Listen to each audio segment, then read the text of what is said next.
Mais uma vez eu quero agradecer a presença de todos vocês aqui nessa aula da jornada bíblica, cujo tema que estamos ministrando aqui se chama Nas Mãos do Oleiro, ok? Então, recapitulando rapidinho, vimos que Deus levou Jeremias a uma experiência prática. Existem experiências através de visões, de sonhos, através da palavra, através de ouvirmos a voz de Deus a respeito, através de alguma pessoa, mas no caso Deus quis levar Jeremias a um lugar. Então tem momentos em que Deus vai nos levar a um lugar, vai nos levar a uma situação prática para nos ensinar alguma coisa. O caso da figueira que Jesus amaldiçoou e ela seca, se tornou uma experiência prática para que Jesus pudesse o quê? Ministrar o princípio da fé, por exemplo. Os discípulos não estavam entendendo o que era fé. Quando eles viram a figueira, eles disseram, meu Deus, a figueira que o Senhor amaldiçoou secou. Jesus virou e disse para eles, isso é fé. Então, algumas experiências práticas vão nos levar ao conhecimento, à revelação daquilo que Deus quer falar conosco. Ele disse para Jeremias, Jeremias, desça à casa do oleiro, porque lá eu tenho uma mensagem para você. E Jeremias desceu. E quando Jeremias chegou na casa do oleiro, ele viu um trabalho concentrado numa obra através de um processo. E na segunda aula, nós falamos sobre essa concentração, esse foco que é a casa do oleiro. A casa do oleiro tem um foco no indivíduo, na individualidade de cada um, no secreto, no tameion, que é o termo grego para lugar secreto. E ali Deus, ele trabalhou aquela obra. Ele tem uma obra para fazer ali, né? O oleiro, ele tem uma obra, ele tem um trabalho para executar através de um processo. E esse processo que nós vimos, né, na semana passada, na aula passada, esse processo, ele é trabalhado com amargura. Interessante isso, né? Com angústia, né? O termo melhor usado é angústia, né? Deus muitas vezes nos angustia para a gente poder entender aquilo que Ele quer nos curar. E Jesus, na cruz do Calvário, Ele passou pela angústia. A angústia de Jesus foi o trabalho de Deus em toda a humanidade. Então foi muito forte que a gente recebeu até agora através dessas aulas. Hoje, queridos, o conteúdo está denso. Esse é o termo que eu posso usar para falar aqui para vocês. Hoje o conteúdo está denso. E eu queria que você abrisse sua Bíblia novamente no livro de Jeremias, capítulo 18, agora o versículo 4, ok? Nós estudamos do 1 ao 3 e agora vamos falar do versículo 4. Jeremias 18, 4. Abra sua Bíblia aí para a gente acompanhar esse texto. Amém? Vamos lá, mais uma vez, bom dia a todos os que chegaram durante já a introdução dessa aula. Diz assim, Jeremias 18, 4. Contudo, o vaso de barro que ele estava formando, estragou-se em suas mãos. E ele o refez, moldando outro vaso de acordo com o seu desejo. Então Yahvé dirigiu-me sua palavra dizendo, por acaso não poderei eu fazer como fez esse modesto oleiro com a sua obra de barro? Indaga o Senhor. Eis que, como barro nas mãos do oleiro, assim sois vós na minha mão, ó casa de Israel. Ok? Então veja só, Jeremias 18, 4 a 6, está dizendo que essa era a mensagem que Deus queria passar para Jeremias. Ele falou, desce a casa do oleiro, porque lá eu vou falar com você. E aí Jeremias desceu, viu um oleiro trabalhando numa obra, concentrado numa obra na sua roda lá de modelagem, e aí aquele vaso que estava sendo formado estragou-se nas mãos. E ele o refez, moldando um vaso conforme o seu desejo. E aí veio a mensagem de Deus. Olha isso. Então Yahvé dirigiu-me a palavra dizendo, assim como, não poderei eu, assim como esse modesto oleiro refez a sua obra de barro, vocês são como barro nas mãos do oleiro. Vocês sois assim, ó casa de Israel. Então aqui Deus passa a mensagem que ele queria falar para Jeremias, né? Veja que esse texto é claro quando Deus fala a Jeremias que a casa de Judá poderia ser como um barro para se formar uma obra nas mãos dele. É interessante que a gente vê em várias passagens bíblicas Deus nos comparando o ser humano a algo, ou a um animal, ou a um objeto, ou a uma situação. É Deus comparando.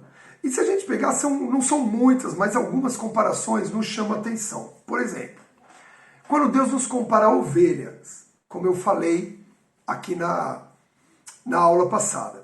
Ezequiel 34, 31, anota aí, Deus diz assim, olha só.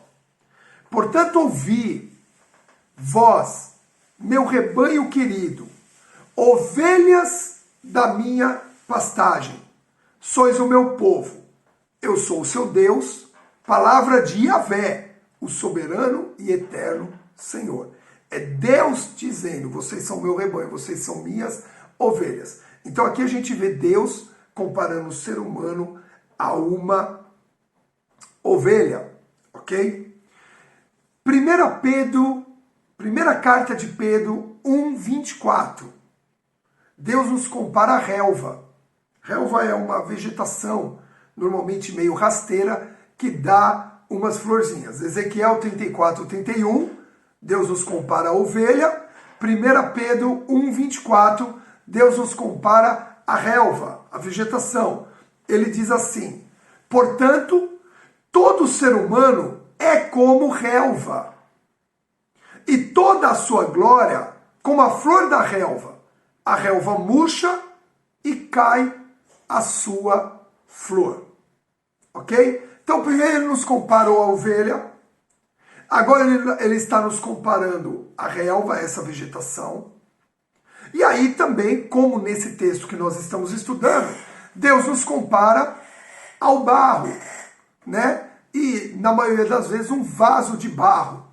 Então, você pega Isaías 30:14, né? O livro do profeta Isaías 30:14 diz assim, ele, Deus, fará em pedaços, como um vaso de barro, tão esmigalhado que entre os seus muitos pedaços não se achará um caco que sirva, nem para pegar brasas de uma lareira, ou para tirar água de uma cisterna. Ok? Então, o que a gente está vendo aqui? Deus nos comparando em Ezequiel a ovelhas, em 1 Pedro a relva, em Isaías 30 ao vaso de barro, né, que depois de pedaçado pode não sobrar um caco, tão esmigalhado que fica, pode não sobrar um caco, nem para tirar uma brasa da lareira, muito menos para tirar a água da cisterna, né? E aí, olhando essas comparações, presta atenção nisso, que tremendo. Olhando essas comparações, como Deus vai intitulando o ser humano, o que a gente vê em comum qual a relação desses símbolos bíblicos para o homem? Para pensar, o que ovelha, a relva, o vaso de barro, eles têm em comum? Que relação eles têm entre eles? Né? Fragilidade e vulnerabilidade. Todos esses símbolos, olha só que interessante isso, todos esses símbolos, eles têm em comum, são frágeis e são vulneráveis. A ovelha, como eu já disse aqui, ela Deus nos compara a ovelha ela precisa de um pastor que o leve, porque ela não sabe procurar comida sozinha. A ovelha é um animal que não sabe se defender. A ovelha é um animal que ela não escapa de perigo. Se ela cai no barranco, ela fica, ela não sobe, ela não sai. Então a ovelha é um animal extremamente frágil. A relva, 1 Pedro 1,24 aqui está falando também, né? A pedra aqui está falando aqui, o ser humano é como a flor da relva. A relva murcha e cai a sua flor. Às vezes a flor não dura um dia, dependendo do tipo de flor. Dura no máximo o quê? Uma semana, é vulnerável. Se ventar muito forte, é capaz das suas pétalas serem arrancadas.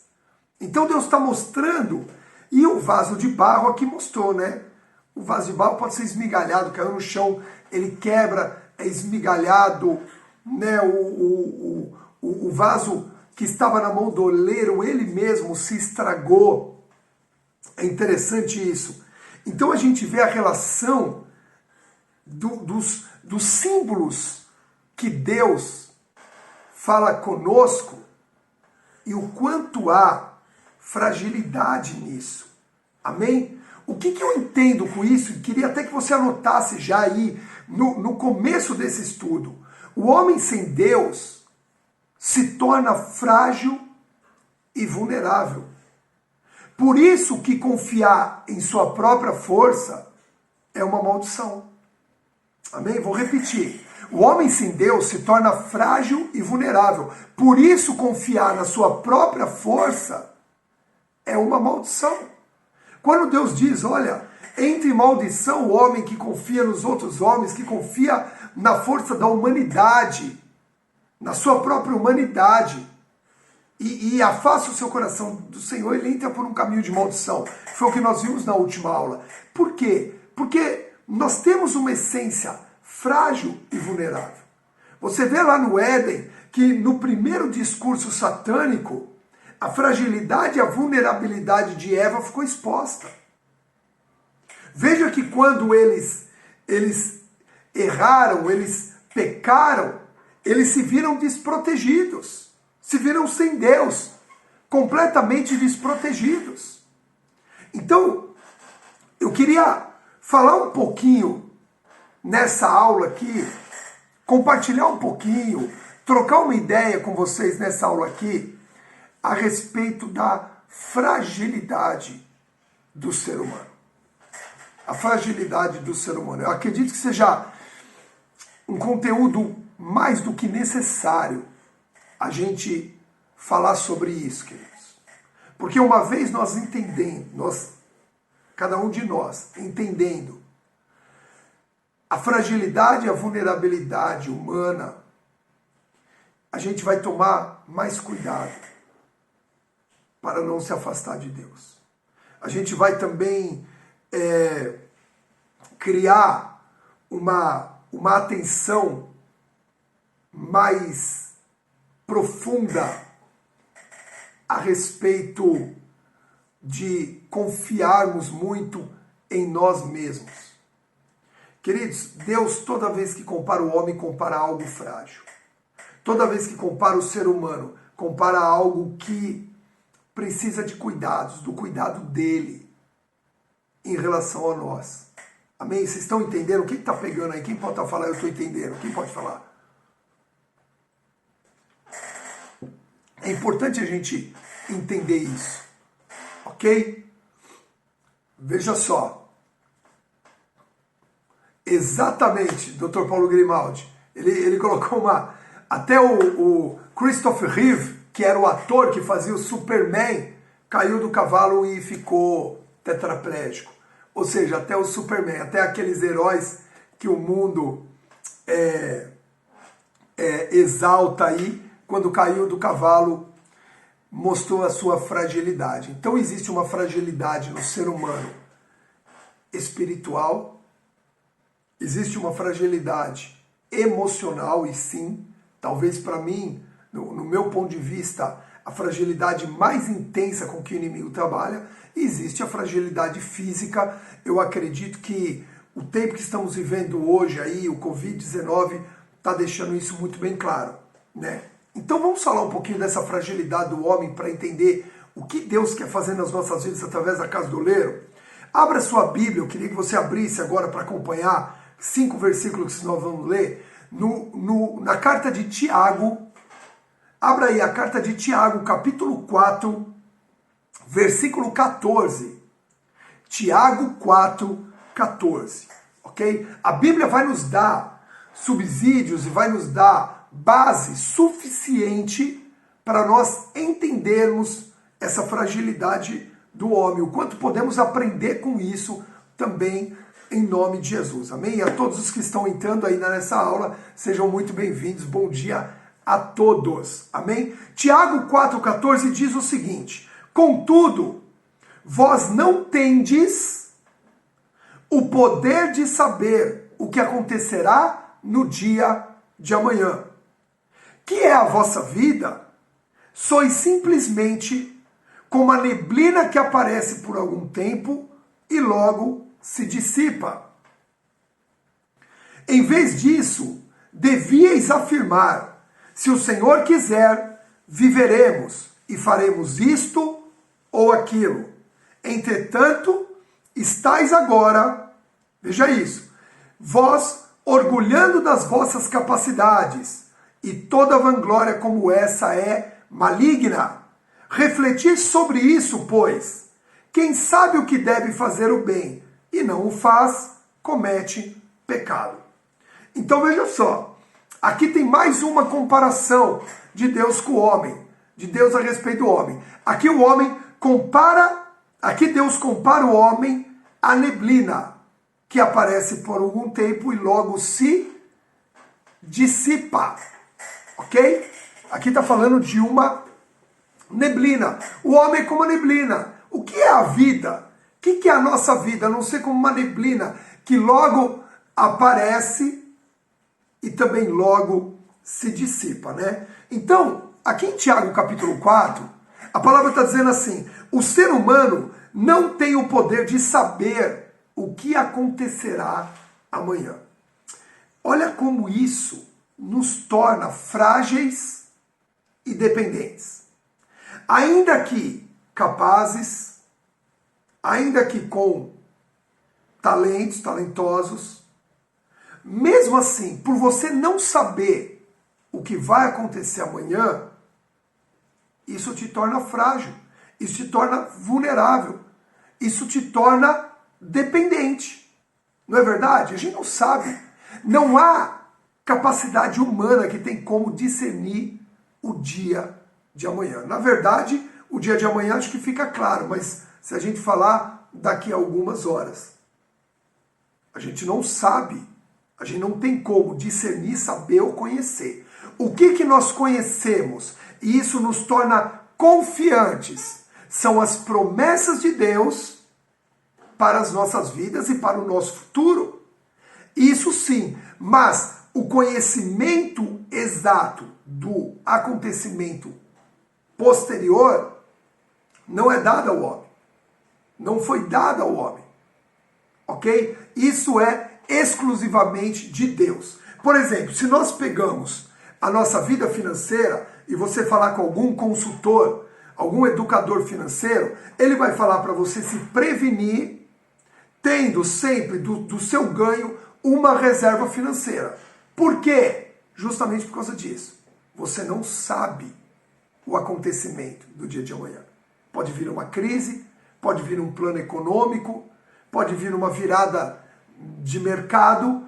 Então o que você se protege, eu estou usando uma analogia com a vida financeira, você se protege guardando um pouco do seu ganho e transformando isso numa reserva que te traz o quê? Uma segurança, um pouquinho de segurança. Agora, quando nós falamos de essência de vida, nada nesse mundo pode trazer segurança. Preste atenção nisso, a não ser o seu relacionamento com Deus. Então, ainda fazendo essa analogia, eu te pergunto, quantos aqui, nessa aula, nessa manhã, têm feito uma reserva de segurança espiritual? Uma garantia de segurança espiritual na sua vida? Dá para perceber aonde a casa do oleiro nos leva? Você hoje tem essa reserva espiritual sendo guardada? Você tem esse depósito? Você tem essa semeadura para cada dia? Se a gente pegar no livro de Mateus capítulo 6, versículos ali de 25 em diante, você vai falar Deus falando, olha, não ande ansiosos por coisa alguma, nem pelo dia de amanhã, porque cada dia vai ter o seu desafio.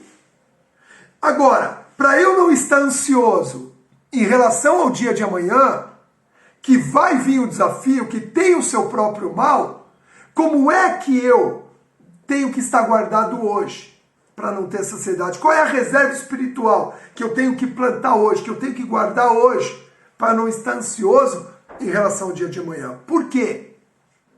Porque você não saber o que é o dia de amanhã faz exatamente você se tornar frágil e dependente. Por isso, necessitamos de confiança.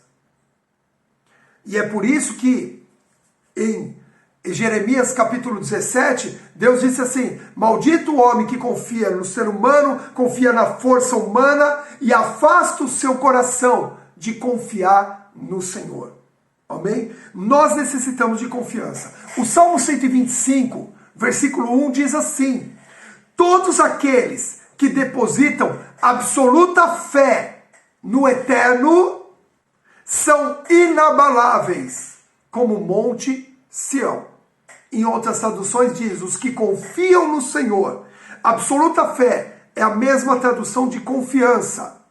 Confiança é um nível de fé absoluta. Existe o termo em referente a ter fé, é o termo emuná, no hebraico, tenha fé, e existe o termo confiar, que é o bitacon. Bitacon é o termo confiar, absoluta fé. Bitacon é diferente de emuná. Ter fé é aquela prática diária de fé que você precisa ter. Agora o bitacon é quando a gente fala de uma fé absoluta. Aonde não há, presta atenção nisso, aonde não há dúvida nenhuma, aonde há certeza abundante, aonde você tem fé absoluta, certeza absoluta de que aquilo vai dar certo. E queridos, deixa eu te falar uma coisa, a fé absoluta não está ligada aos desafios e às coisas. A fé absoluta está ligada a Deus. Você precisa ter fé absoluta de quem é Deus na sua vida.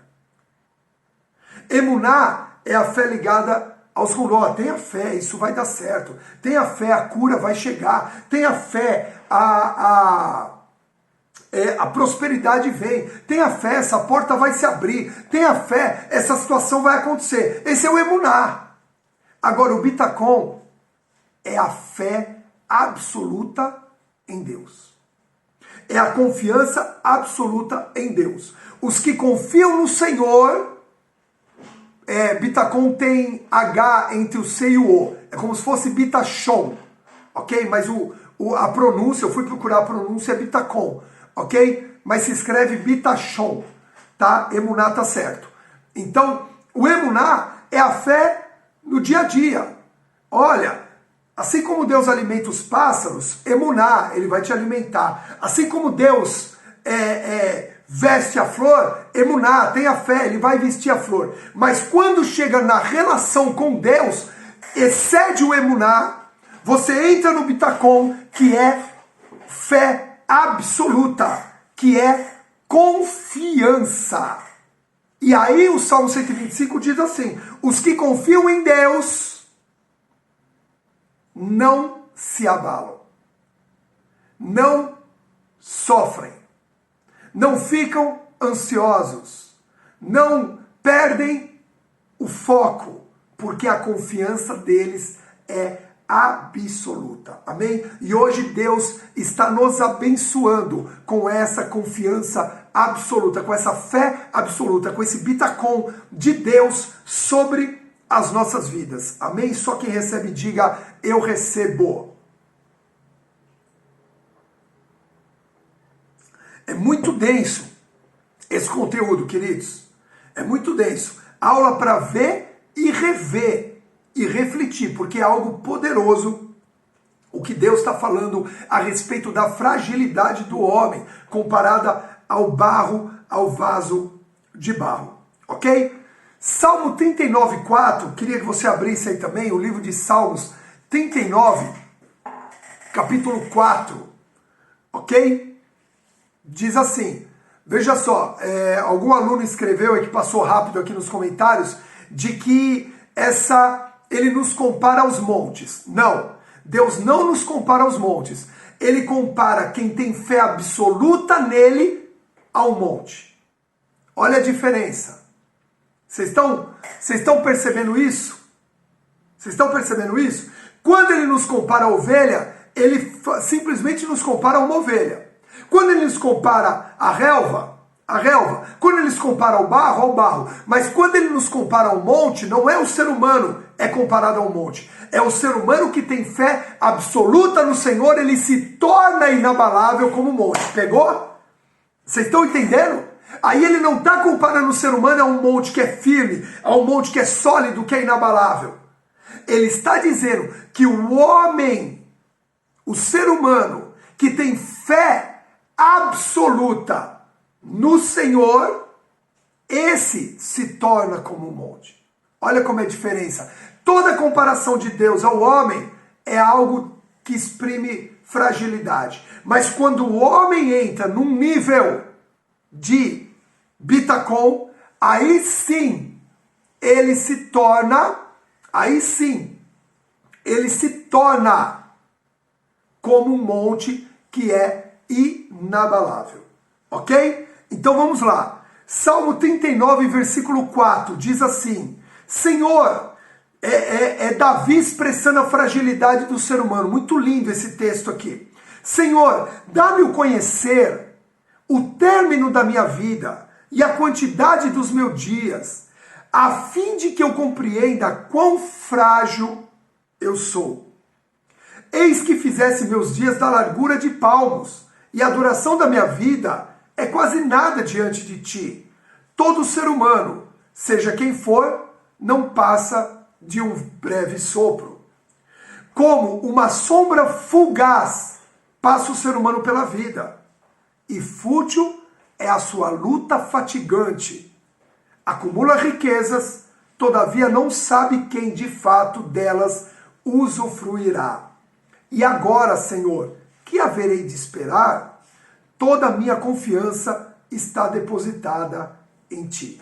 Aqui Davi, numa expressão da sua alma e do seu espírito angustiado, então tem aqui o yatsá, o tratamento, o tratamento de Deus através da angústia, ok? Faz Davi expressar o seguinte: Senhor, me ensina a contar os dias da minha vida, quando ela vai terminar, para que eu compreenda quão frágil sou. Por que Davi pede isso? Porque muitas vezes as vitórias e os êxitos nas nossas vidas nos faz esquecer a nossa fragilidade humana. Nós começamos a achar que podemos mais do que realmente podemos. E aí entra o espinho na carne, e aí entra o vale de ossos secos, e aí entra a soberba humana que faz roubar o etzem, que faz confiar em si mesmo. E aí Deus tem que entrar com o yatzá dele, tem que entrar com o tratamento de angústia dele. E aqui Davi estava sendo tratado através da angústia, e falando: Senhor, dá-me conhecer os dias que eu tenho, que eu sei que vão acabar. Por quê? Porque eu preciso compreender o quão frágil eu sou. Porque essa luta do dia a dia, e Davi fala, porque essa luta que chega a ser opressora para conquistar uma riqueza, para acumular riqueza, essa luta que eu estou correndo no meu dia a dia, peguem isso, queridos, essa luta que eu estou de forma fatigante para querer acumular riqueza, para querer ter um resultado pessoal. E depois eu vou fazer o que com isso? Olha só, que interessante como Davi se expressa diante de Deus, Coloca a sua fragilidade e fala assim, ó, eu estou lutando uma luta que chega a ser fútil. Eu estou lutando pelas coisas erradas. Eu estou me matando, né, num eufemismo, até numa hipérbole, melhor. Eu estou me matando pelas coisas erradas. Me ajuda, Senhor, a confiar em Ti. Ele termina, mais um texto que termina mostrando que a nossa confiança precisa estar no Senhor. Olha que poderoso isso, queridos. A fragilidade que nos leva a confiar. Aquilo que parece ser ruim, mas Deus me fez tão frágil, é o que na verdade me aproxima dele e o que me faz confiar. Quantos estão entendendo isso?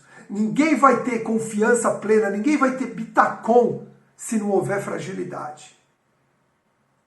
Olha isso, eu acho que até uma pergunta passou aqui nos comentários. Então é a fragilidade que nos leva ao bitacom? Sim. Ou o bitacom é a arma para vencer a fragilidade? Sim. Mas veja só, é a fragilidade que nos leva a essa fé plena, a essa fé absoluta. Eu gostei muito dessa tradução do que os que confiam no Senhor, ou os que expressam fé absoluta no Senhor, são os que se tornam inabaláveis. Queridos, preste atenção em algo que eu quero que você anote aí. Sem esta fé absoluta, existe uma luta cansativa e fútil para ter conquistas nesse mundo. Quando não temos a fé absoluta, passamos por uma luta cansativa e fútil para conquistar as coisas desse mundo. Amém? É por isso que Paulo, no primeiro livro de Coríntios, capítulo 9, versículo 26, ele diz que ele não luta sem metas. Porque senão é a mesma coisa que ficar se cansando e desferindo golpes no ar. Paulo tinha uma meta que era depender, na sua fragilidade, totalmente de Deus. E é por isso que logo depois, no capítulo 11, ele expressa o espinho na carne dele, que mostrava essa fragilidade. Vocês lembram do espinho na carne que expunha a fragilidade de Paulo? Para que ele pudesse, nessa fragilidade, morrer para a carnalidade, morrer para a sua soberba e depender completamente de Deus. Amém? E é por isso que ele diz lá, ao fraco eu faço forte. É na nossa fragilidade que a fé absoluta, o bitacom, vai nos fazer forte. Presta atenção, quando perdemos a meta de confiar no Senhor, começamos a travar lutas em vão. Olha isso. Quando perdemos a meta de confiar, de ter fé absoluta no Senhor, começamos a travar lutas em vão. Por isso, nessa manhã, queridos, esse estudo quer ministrar as nossas vidas. Principalmente aqueles que hoje estão se sentindo cansados e sobrecarregados.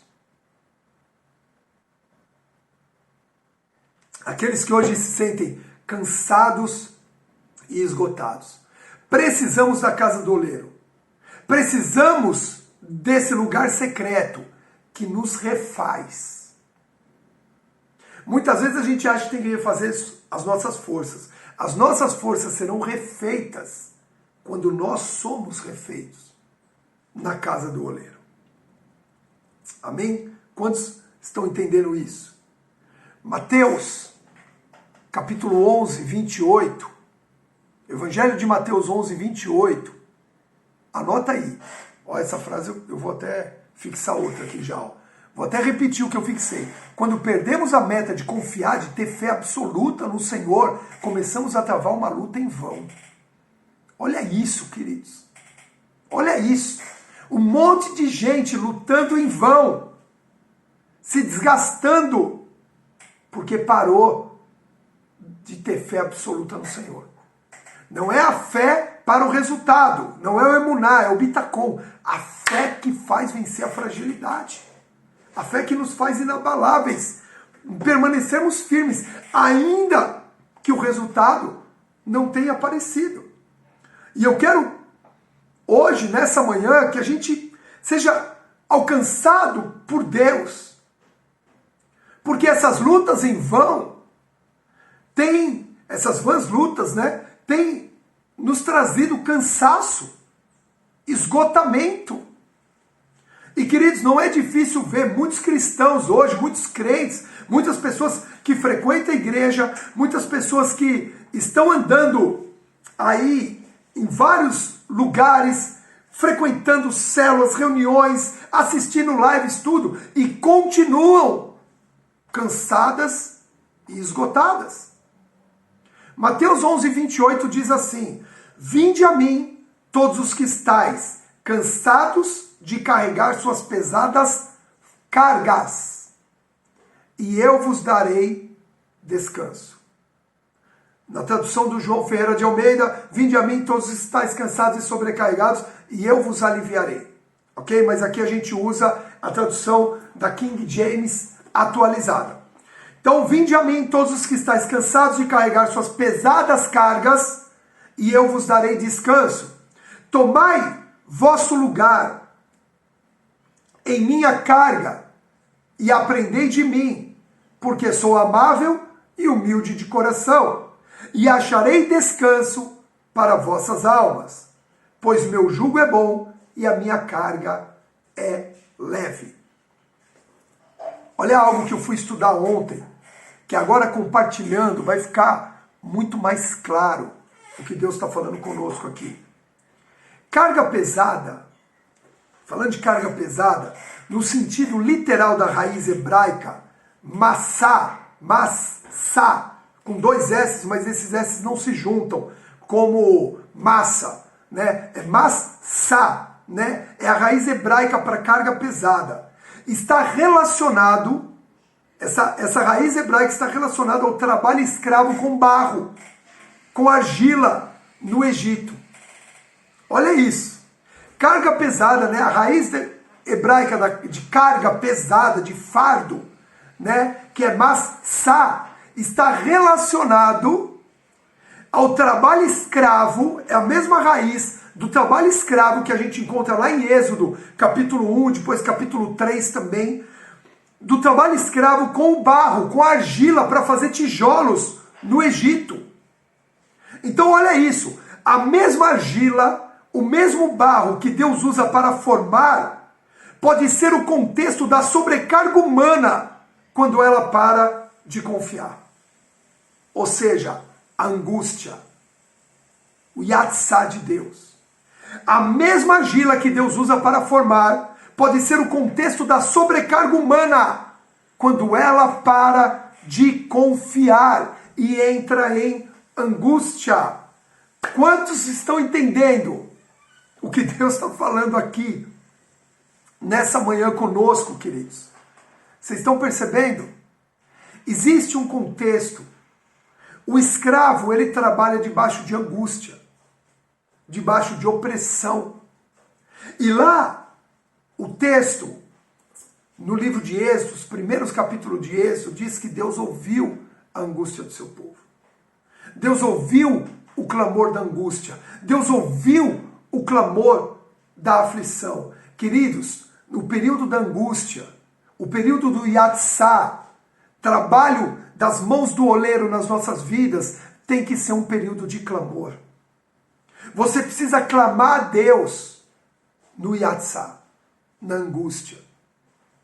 Davi, aqui no salmo que nós lemos, ele estava clamando a Deus num período de angústia, onde ele percebeu a fragilidade de Deus na sua vida, a fragilidade da sua vida nas mãos de Deus, e o quanto ele precisava confiar em Deus para que o seu trabalho, a sua luta não fosse em vão.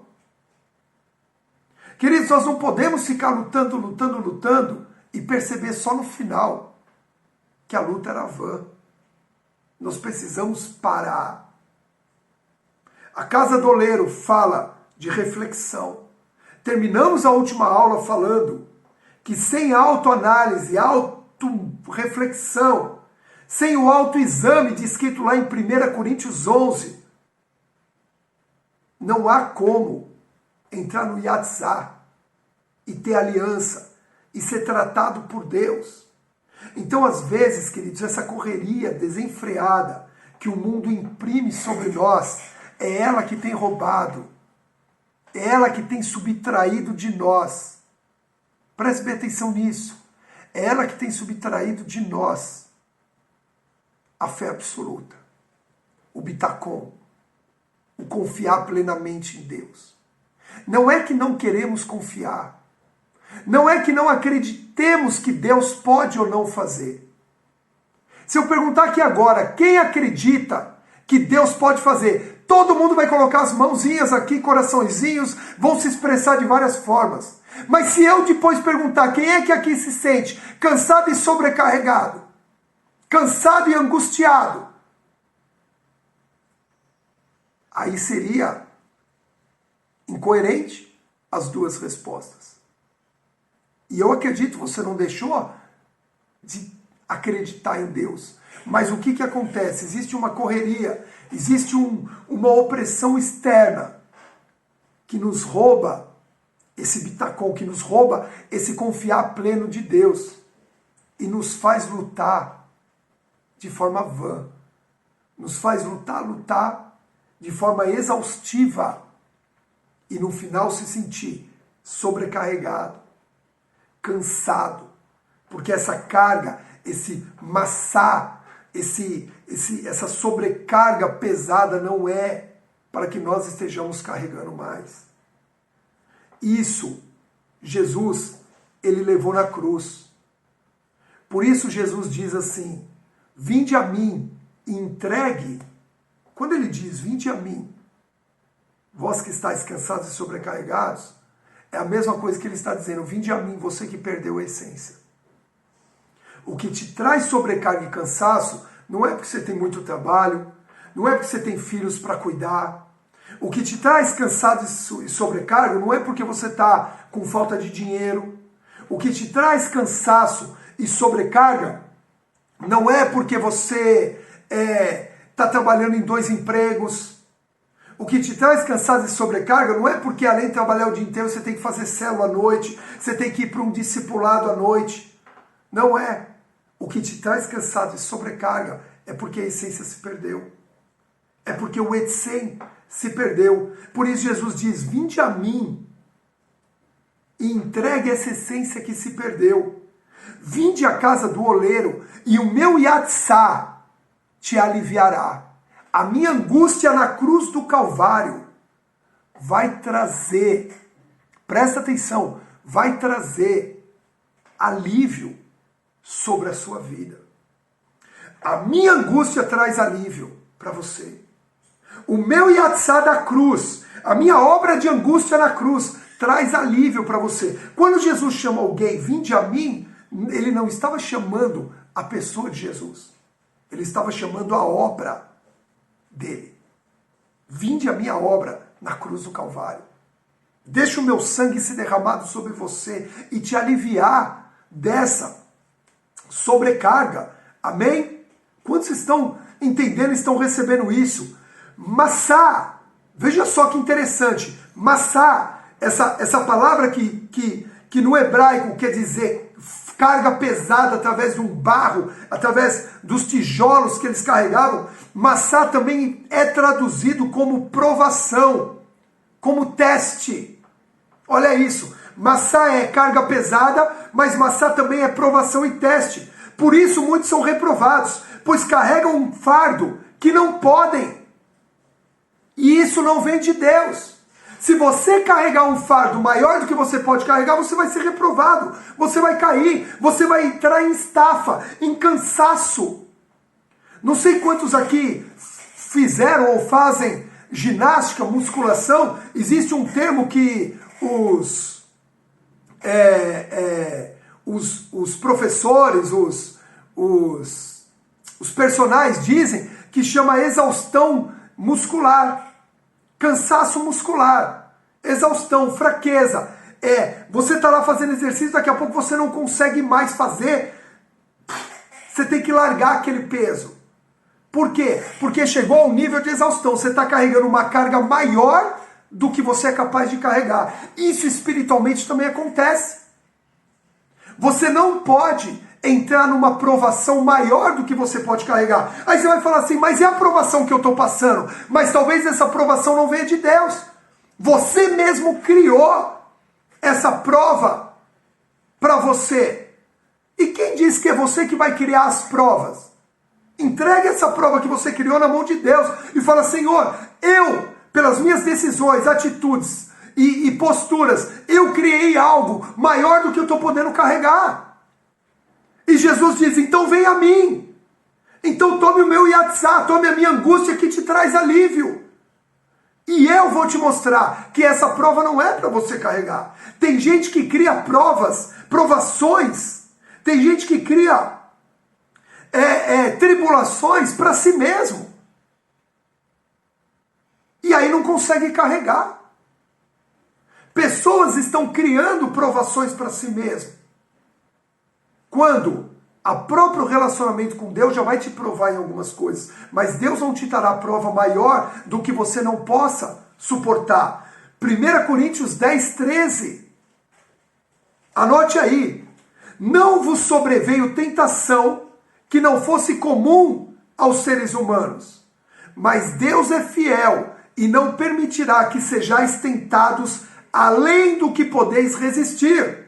Pelo contrário, juntamente com a tentação, proverá um livramento para que a possais suportar. Olha isso, queridos.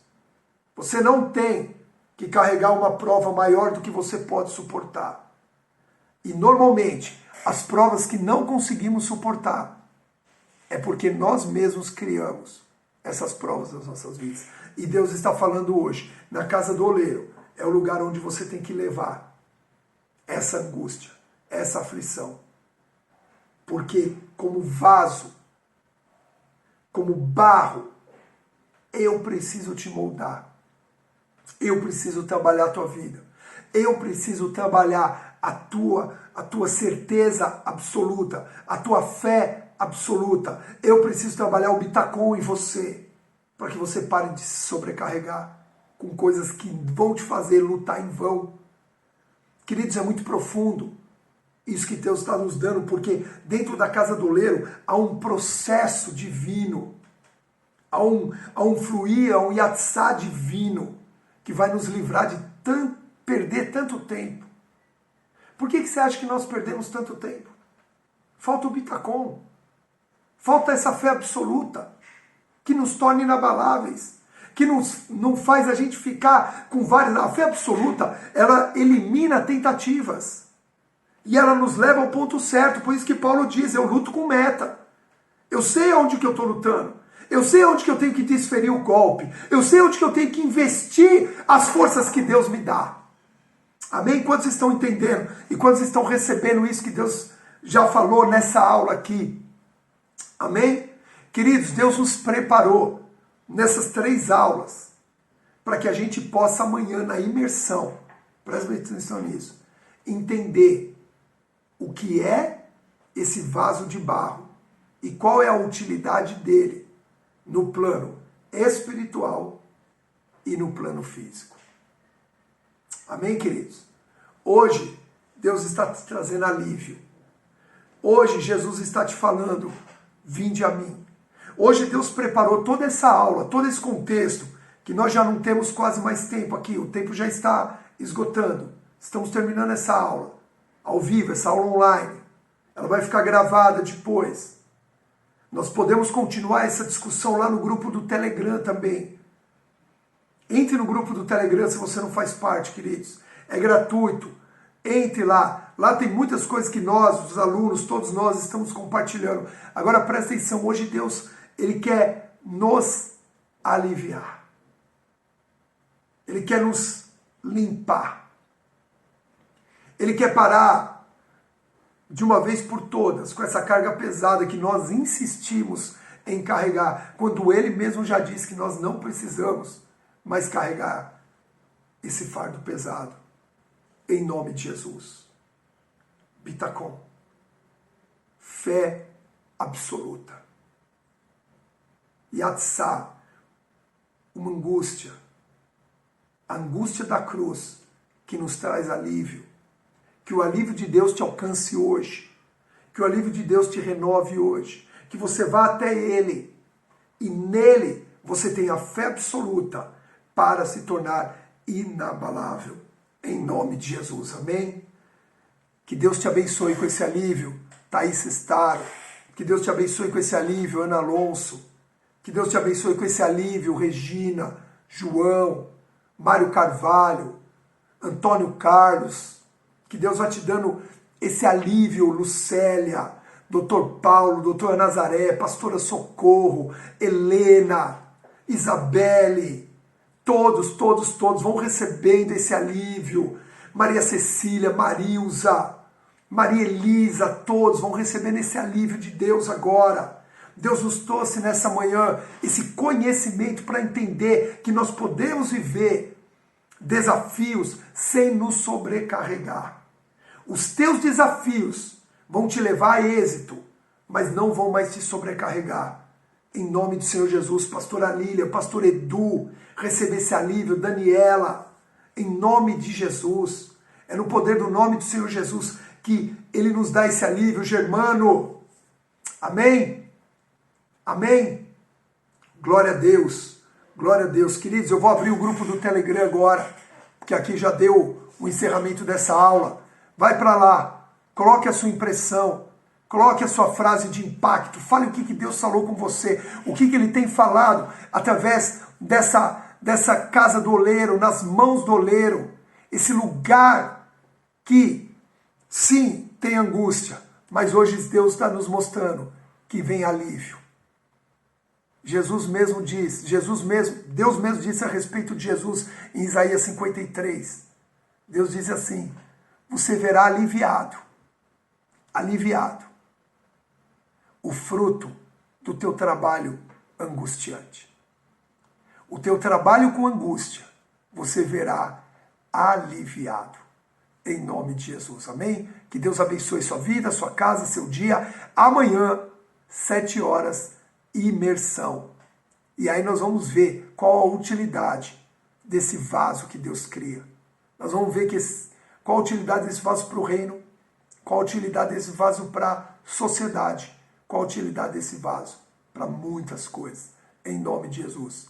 Um beijo no coração. Ana, minha prima, beijo no coração. Receba o alívio do Senhor na sua vida também. Em nome de Jesus. Todos que estiveram aqui nessa manhã, foi uma honra compartilhar esse tempo com vocês. Que Deus os abençoe. Beijo no coração.